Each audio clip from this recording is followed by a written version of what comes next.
You're tuned in to The Andrew Lawton Show.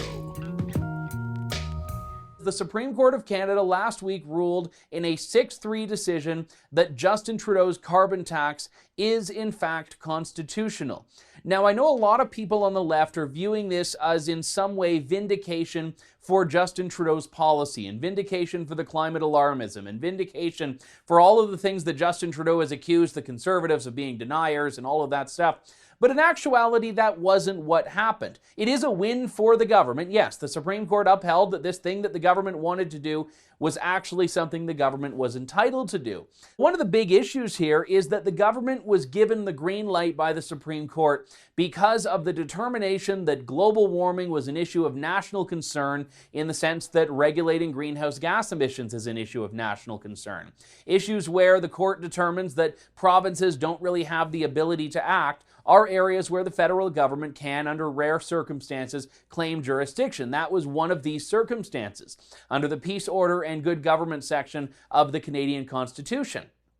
Now, if I'm boring you, that's kind of the whole point of this. This was not a case about climate science. It wasn't a case about global warming. It wasn't a case about any of the things that the government has tried to position it as being a case about. It was about the separation of powers. Aaron O'Toole, for his part, the leader of the Conservatives, has said that he will scrap the Trudeau carbon tax.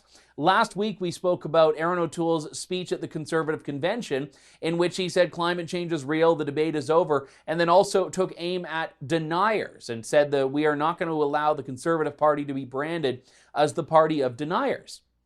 The problem is that Justin Trudeau has kind of positioned this as being the best, if not the only remedy to climate change. So if Aaron O'Toole comes out during the election and says, no more carbon tax, Trudeau, no matter what, is going to say, see, they don't have a plan. See, they don't believe in climate change. And we go back to square one with the Conservatives becoming, in the Liberals' eyes, the party of deniers, but without the benefit of actually having been standing firm and not going to the infighting, which Aaron O'Toole did by unleashing on the Conservative base at the convention last week. But the reason I think this is important is because Justin Trudeau did win an election when he was pushing for this carbon tax. He won an election when he was defending the carbon tax. And politically, a lot of people could say Canadians have made their peace with it. Is that actually the case? Are Canadians on board with this? And is that the case because they believe in it or because no one's put forward another option? I want to talk about some of these implications with Aaron Wudrick, who is the federal director for the Canadian Taxpayers Federation and joins me on the line now. Aaron, good to talk to you again. Thanks for coming back on the show. Yeah, thanks for having me, Andrew. Now, the CTF was an intervener in the carbon tax case, and I know put forward some really great arguments, not just about the implications of this from a constitutional perspective, but even that fundamental question of, is this a tax or not? And for a lot of Canadians who have to pay it, that seems like an odd question to have to be litigated, but it did. Yeah, it's true. And the court, they made a point of saying from a constitutional standpoint that this is not a tax, it's a regulatory charge. We've always suggested that's a distinction without a difference. You can call these things fees or levies or taxes or regulatory charges. The point is it's money that you don't have to spend on what you want. And that was relevant for our arguments because, of course, people will be familiar with the principle of no taxation without representation. And the fact that the federal carbon tax is imposed by cabinet rather than parliament made that determination of whether or not this was a tax pretty important. So the court said it's not a tax. That means it's okay for a cabinet to impose it rather than parliament. Yeah, that's an important point. And one of the dissents in the decision actually addressed that, I think, very well, which was that all of a sudden we don't even have a parliamentary oversight to this because this legislation, which was passed in Parliament, has really been supplemented by things that are just put at the direct cabinet level. And I think that's particularly important given in the last year we've already seen increases in the carbon tax. Yeah, it's remarkable to see 3 dissents in a decision. Of course, there were 6 in the majority, but 3 separate dissents was unusual. And Justice Cote really focused on the process argument. She was essentially, she agreed that the federal government could legislate and sort of govern and impose things related to greenhouse gas emissions. But she had a problem with exactly the thing that we had raised, which was it wasn't Parliament deciding this, it was Cabinet doing it. I know that one of the arguments put forward, certainly in the Ontario case, it may have been put forward in the other ones, I don't know, was that if the government is able to claim this as an issue of national concern, which it did, and which the court has found, it would in some respects open the floodgates to other things that contribute to these sort of emissions. And I distinctly remember one of the examples, and it may have actually been one of the Ontario judges that put this forward, was something like if the government wanted to ban wood stoves, would not that now be permissible? And I know CBC has a story saying that legal experts are saying this won't open the floodgates, but you're a lawyer as well. You're an advocate for taxpayers. Do you think that this has now set a standard that would make it very easy for the government to go after anything else that is connected to emissions? Well, you don't even have to go down to a regular lawyer like me, Andrew. You can go with two of the dissenting justices at the Supreme Court. You know, Justice Russell Brown and Justice Rowe both made essentially this argument, which is that it's a really slippery slope and that the door has been thrown wide open. I think that's actually, interestingly, it might actually someday overshadow this case in terms of importance. Right now, it's about the carbon tax. It's a polarizing issue, but the balance of power between the federal government and the provincial government. I mean, Canada is a fine balance. It only works if you have that calibration right. And those justices have warned that, you know, this could open the door to tipping the scales in Ottawa's favor. Let me ask you, Aaron, when we're talking about the political implications of this, it's important to note the court didn't say this is working. It didn't say this is good policy. It didn't say that everyone should embrace the carbon tax. It just ruled on the constitutionality. But on the political argument, Canadians have elected and re-elected Justin Trudeau knowing that this was something he wanted to do. Are you finding that there is, in general in Canada, an appetite for this? Well, let's remember when Justin Trudeau was asked before the last election and his minister were asked if they would increase the carbon tax, they said they wouldn't. They said they had no plans to.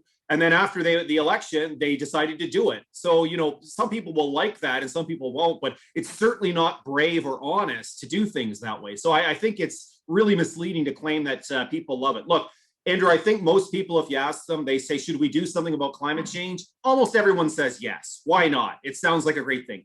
I think when you start to present people with the facts about how much it will cost them and their families personally, you start to see some pretty steep drop off in terms of support. And that's where I think people have it wrong about carbon taxes. I think a lot of people think they're great in theory. I think when they see how much it's going to cost them, just to give one example, at the pump, when they fill up their car with gas, a lot of them are going to start having second thoughts about their willingness to go ahead with it.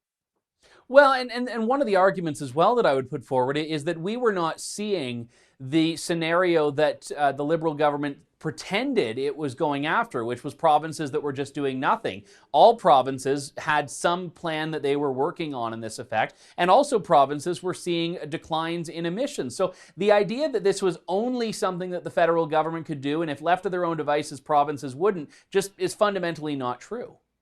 Well, yes. And, you know, advocates for carbon tax twist themselves into pretzels. They rely on, oh, it's a Nobel Prize winning idea. Well, the economist that won the Nobel Prize for it didn't propose a carbon tax that was layered on top of this web of other regulations and rules. That's not how it was supposed to work. You also look at provinces like New Brunswick and PEI, which essentially introduced offsetting gas tax cuts and do not meet the federal standard. And yet the Trudeau government allowed them to implement those policies instead of the federal regime. So there's contradictions and inconsistencies all over the place. And it's going to be really interesting to see going forward how the four provinces that are fought this tax are going to handle it going forward.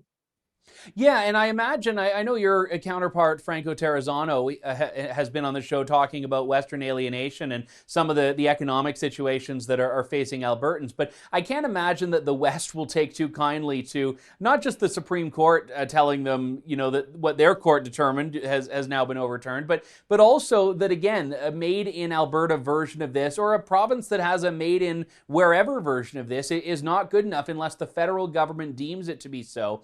And the part that I find more concerning is that someone like Doug Ford in Ontario, say, or Jason Kenney in Alberta, or any other government could meet the standards that the federal government has set out, and then a year later those standards could change, correct? Well, yes. I mean, and it's a rising standard. And look, the whole reason that the feds and that's the whole reason they've imposed a backstop. So they say, rather than a one size fits all for the country, is they recognize that different provinces are affected in different ways by the requirements, and so they want to give them some flexibility. And yet it brings to mind the old saying, Henry Ford said, you can have any color Ford car you want as long as it's black. And that seems to be Justin Trudeau's government's approach to the carbon tax. You can have any regime you want as long as it's the one that we say is okay.